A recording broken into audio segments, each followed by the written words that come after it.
that is level 5 with Inco Inc as well then. All of our relationships maxed out, and here comes the call.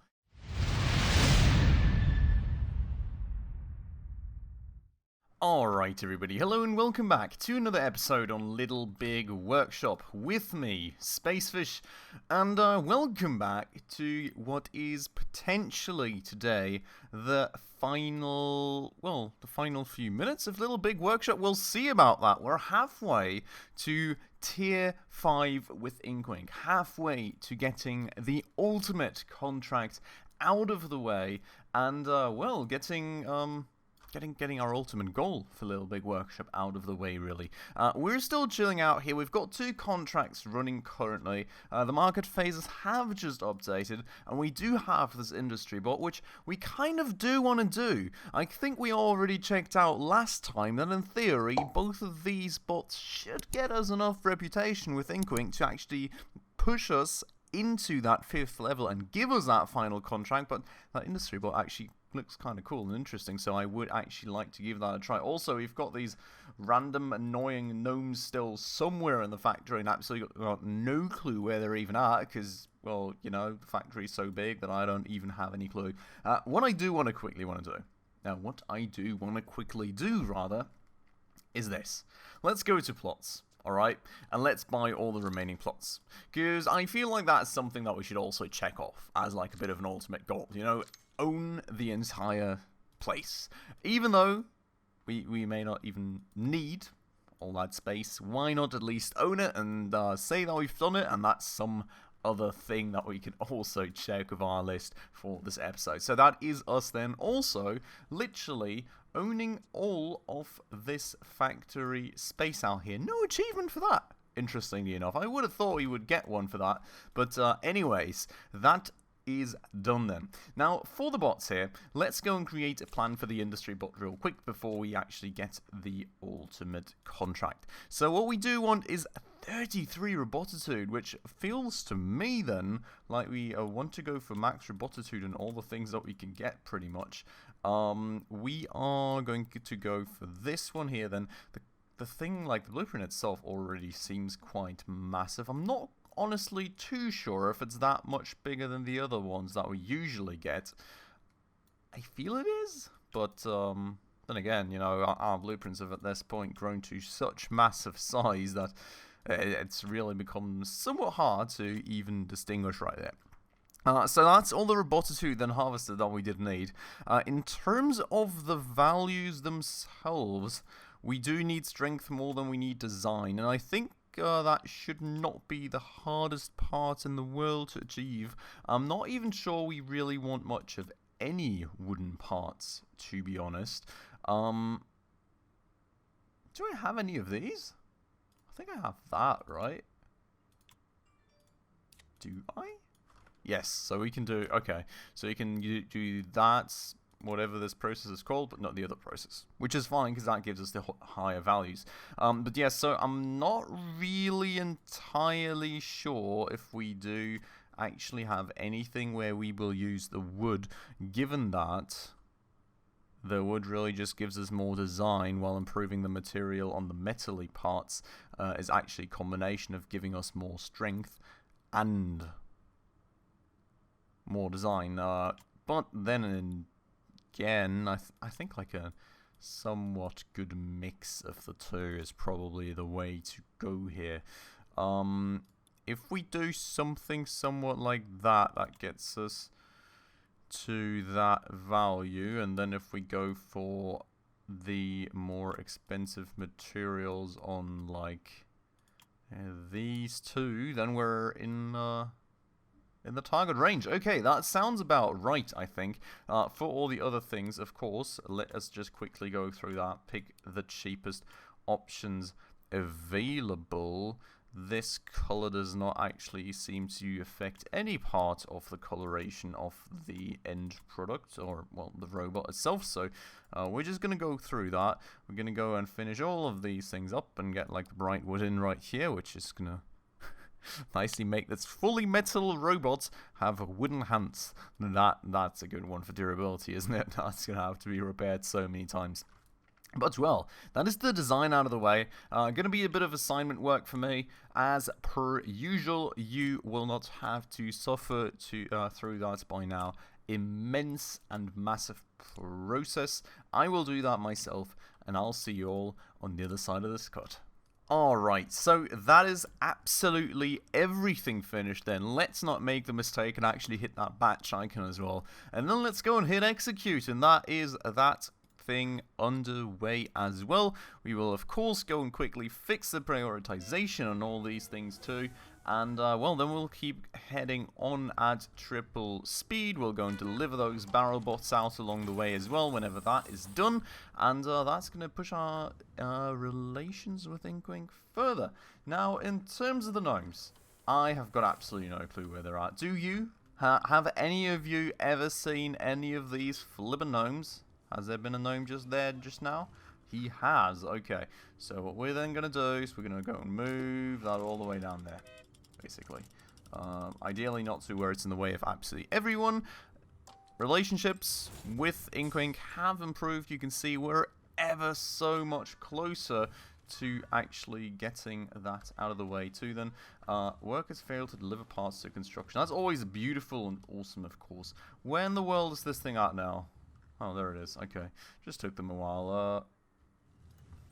There we go. That's a no, not. There's two. Okay, got them all. We did get that out of the way. They were both chilling down there, which amongst all the employees, I didn't even, like, I wasn't even able to make out that that was two separate ones, to be honest.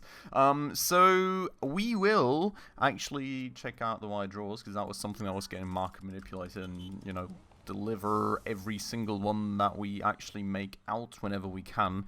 But other than that, we will go and save up all these things for the final mega contract from Inco Inc, which should be coming in whenever we've got these box finished, just so we've got some emergency measures, because I do feel that it is probably going to be quite hard, but we do want to get that out of the way. That is, of course, our ultimate goal, and that is something we want to make sure we can take care of.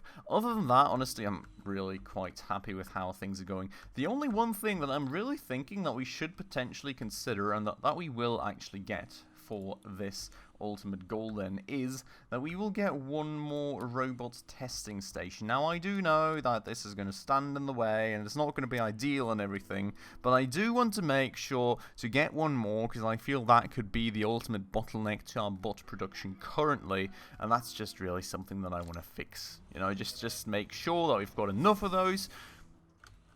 I don't think it's going to be like an incredibly huge and detrimental part, but it's, you know, certainly gonna help just in case we start getting any issues, because who knows how big and time critical that contract really is going to be. Now, you know, we do have this delay all incoming transports by 24 hours thing, which is going to be helpful. We've got our overclock and our red alarm and our free helpers and whatever that is, refresh and shuffle all products in the market, which you don't care about at all. But, you know, overall, these little helpers will, of course, add up, and I hope they will add up a good bit and just make things a bit easier for us, but most certainly we can't just think that that's the only thing. 1 second, there we go, deliver as many as we can. We can't just think that that's going to be the only thing that really keeps everything in shape for us. Just kind of, I want to pre-provision a bit, you know, just make sure that we won't have any major issues, and that we do have a bit of extra surplus capacities, and, well, in the end, if we don't need it, we don't need it. Who cares? It's literally the last thing we're going to take care of in this game ever, so we may as well make sure that we make the most of it, if that makes any sense. And I mean, you can see, you know, there's a bunch of these bot components actually stacking up. Then again, there seem to be some bot components like entirely missing as well, so who really knows how much this is going to do for us in the end. Regardless, let's deliver out that contract. That is going to be awesome to have. We're going to probably give it a tad second for the industry bots to actually finish. Wait, are we shot? No, we're not. Okay, so there we go. That is level 5 with Inco Inc as well then.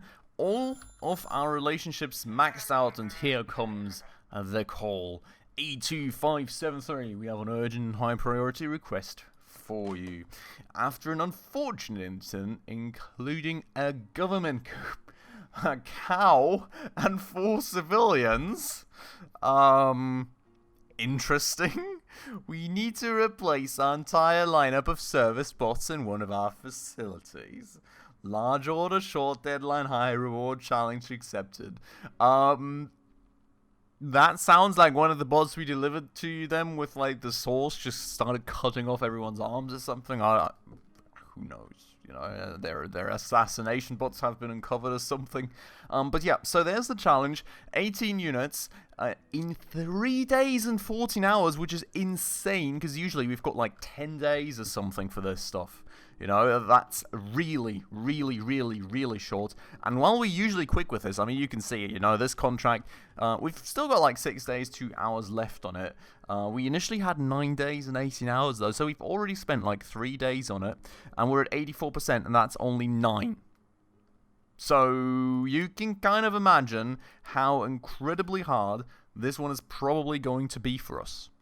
Like, this is going to be quite the challenge, quite the actual challenge, and we will have to prepare for it. So how we will prepare for it is we will make sure that all of our contracts, all of our products are taken care of, and that the queue is absolutely 100% completely dried up and empty before we even start attempting this. And then we will go and overclock the heck out of everything, absolutely everything. We will need to make sure to just push our employees and machines and everything to the maximum in order to hopefully make that challenge a reality. Now, we do, of course, have the 24 hours delay, and I do hope that that's going to be the most massive thing in our arsenal. That's really going to help us with that ultimate last bit and actually get us to completing that challenge. But one way or another, I think even that is going to be hard. You know, we just took like 3 days to make 9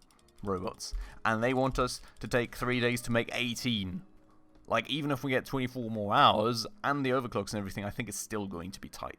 So, well, let's see how we can do. We're gonna finish the speed bikes, as I said. I know, you know, this is not ideally profitable and everything, but we've got 360k in the back of our hands. We do have some R&D points too. Apparently, we've got 7, so let's also research the loading bay, I suppose. That is everything now researched, unless I'm mistaken. All the things out of the way. 4 research and development points left, but nothing to research. We've got it all taken care of. Absolutely beautiful. One more thing to check off the list, I suppose. There's really not much of anything remaining that we can say we have not completed yet in this game. So, you know, that's certainly good. We're going to deliver these 17 speed bikes out because, well, in the end, we can't really deliver more of them. And there we go. That is our entire contract queue 100% dried up. Now, this is going to be hard. You know, it's going to be actually, is it the same industry bots? Yeah, it's literally the industry bots that we just made. Sounds good. You know, no effort in actually making the plan. We also just took 3 days to make 9 of these, though. So I am going to sound kind of utterly scared that we'll have an issue. We're going to wait for that truck to leave, so we've got an empty loading bay. We're going to assign like 35 workers to this or something to unload this in the fastest time possible. And then we will go to the market. We'll go to create plan. We've got this all ready. Let's just double check. The values are correct. The batch tick is set. I think we can do one thing a bit more optimally here, and that will be to actually split the final assembly, because currently all of this is in one assembly line. I think what we can do is keep like this in one assembly line. We can probably keep all that in the same assembly line, and then we will do these final things in the other assembly line, because in the end, this all needs to get transported over to robot final assembly anyways, you know, those testing facilities. So if we split here and just have one entire unit assembled in one line, that should be fine. So we're going to do that. We're going to go and link this to over here. And we're going to link that to over there too.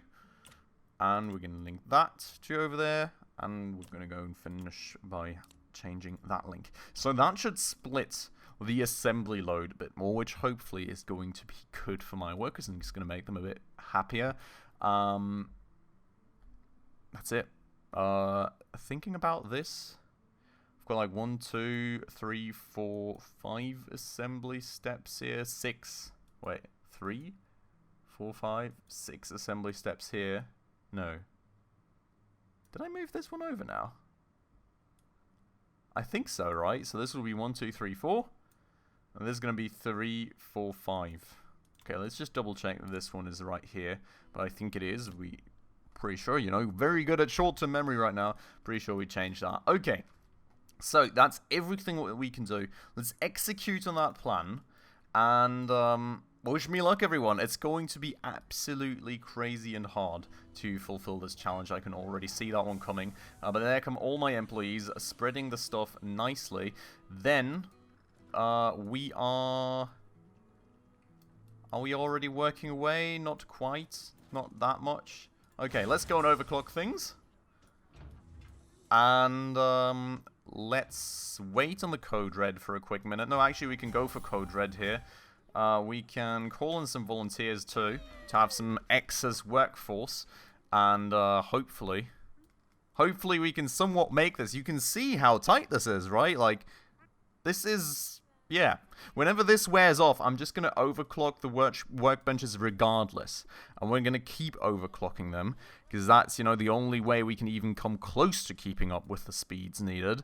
That is worn off now. Let's overdrive everything, and hope that nothing explodes before we're done. The red alert is going to run out soon too, and all my volunteer workers are going to run out. Now, I should be fine in terms of amount of workforce, I think. The one thing that I am worried about is the actual speed. We do have a bit of surplus right here, but once we do get to the final assembly stages and everything, you know, there could transpire some bottlenecks somewhere further down the chain, which suddenly end up delaying this stuff like crazy for us. So that is the part that I'm really worried about. You know, like this here, I mean, there's so much smelting to be made, or to be taken care of, that I'm really worried we could have some issues transpiring here. I mean, we've only got 2 machines for this. Well, you know, all the metal extrusion on the other hand side, for example, is already taken care of. We're not going to deliver the speed bikes out even, because, you know, we want to keep all the workforce busy with our stuff. We do have 4 of these things done, so that's a good sign. But on the other hand side, we're also still working on smelting half the parts. Oh, it's gonna be a tight one. It's going to be a real tight one, regardless of how it looks currently, I think. Mechanical status of all the workbenches seems to be absolutely fine despite me constantly overclocking things. That's certainly good news. Yeah. And, whew, I don't know. We seem pretty well set for the time being. So that is certainly good news. I'm not sure if I even need to use this thing once. So that would be mad. A special contract. I'm just doing your mega contract, Stealth Box. One of our most successful field agents have given us the specifications for a new stealth and camouflage device. Make sure it's properly bulletproof. It's literally just a box. Okay, another very interesting product. Let's continue, though, on our quest to fulfill this final challenge. And I think we're looking good. The thing is that I've not even used this button once, or that button. You know, I think we're just going to use them eventually, just to have them used, I guess. But, yeah, I don't know. That's, interesting. We literally don't even need it. We literally don't even need it. Now, we did, you know, granted, we permanently overclocked to make sure that we somehow get this done in the frame of time we were provided. But even without an overclock, we may have barely made it, to be honest. That said, I am very grateful for having all these things to actually amp up the production the way I need it to be amped up, but that's glorious. That is absolutely beautiful. There's 99%, and there is, in a minute, if we get the stuff we need, which we currently don't. See, that's the ultimate bottleneck I was kind of wary of coming my way. But there we go. That's the final robot, and it's done, and we can deliver. That is, then, The final mega contract also taken care of. We got a G-Man for an achievement. 2 level ups right there. 3 level ups right there. 4 level up. What in the world? That is a lot of level ups. 770k in experience. We're level 31. We've got 8 R&D points that we're never going to use. Absolutely insane. We can now deliver the speed bikes as well. Well, I don't have any contracts with a deadline. Maybe we'll just get a random contract and click. Oh. Yeah, that's going to be interesting. So I think we're going to actually sell these speed bikes and we're just going to see what this does to the market. Just so you know, we're just going to make sure that we've got these buttons also used. But that's our ultimate challenge complete, you know. Very happy about that. Let's go check out the market, you know. We've got the medium products. Just kind of try and memorize what there is, or, you know, take a screenshot, whatever you please, or however you please. And let's go and click this button. Boop. Oh, wow. We've never even seen this thing before, have I? Surprise in the box. Have we? I'm not quite sure about that. The guitars are certainly also rather new. So that's cool. There's even a game console which you've never seen before. That's insane. New stuff. I love it. The contracts seem to be staying the same. At least that one did. I'm not quite sure about the other. I think the contracts stayed the same. So that's how that button works. We will quickly, if this is the same plan, it is not. We will quickly accept a random contract for which we already have a plan, I hope. Like that one. Let's execute that. And there we go. 4 days instead of 3 days. Okay, so basically, it just prolongs the deadline. Doesn't even matter when you click the button. It delays the contracts by 1 day, as long as you have them already taken. So, absolutely beautiful. But yeah, I think, with that said, it is time to come to an end on Little Big Workshop. Kind of sad about it, you know. I really enjoyed this game. We spent a lot of time on it. I don't even know when we started this series. I think it is probably a good year back. We've now had, like, I think 51, 52 episodes or something on this game, so a whole lot. We've literally played through the entire game, gotten all the machines, gotten all the employees, gotten everything researched. We've made robots and simple things like chairs and even, like, you know, plastic toys. We've made F1 cars and planes and everything. You know, delved into the management aspects of this game. We've completed all the mega contracts and used all the things we ever could, and well, ultimately had a lot of fun together. I hope you all did. I certainly did enjoy this game quite a lot, and I certainly got my money's worth from it too. And a beautiful little game with a lot of, you know, stuff to it. A lot of fun in the management aspects. I'm gonna miss it, but we're done. There is no more content for us to be had in this game, unfortunately, and thus I think this is going to be the end of a YouTube series then. So, well, I really hope you enjoyed the ride along in my series on Little Big Workshop. If you did, of course, make sure to that like button down below for one more time. And I hope most certainly that you're going to find some joy in all my other series on the channel as well. And that you're going to stay around for some of those. And, well, thank you so much for being around, for checking out the videos, for liking and subscribing and viewing and all the support that I've, of course, received on this series. It's been an absolute fun ride. And with that said, I think that's everything we can say. So let's end off the series right here. Let's end off the episode right here. Thanks so much once more for watching all the videos. I really hope that you had a great time. Can't really say that often enough. This is going to be it for Little Big Workshop. Make sure, if this is the first video you see for some reason, make sure to that subscribe button down below and the bell icon, of course, to stay up to date on all the future upcoming episodes and all the other games. Make sure to check out the playlist, most certainly, because there's an absolutely huge raft of Little Big Workshop videos for you to watch. And, well, that's going to be it for Little Big Workshop. Thank you so much for watching once more this video and the entire series, and I hope I will catch you in the next video on a different game very, very soon. Ciao.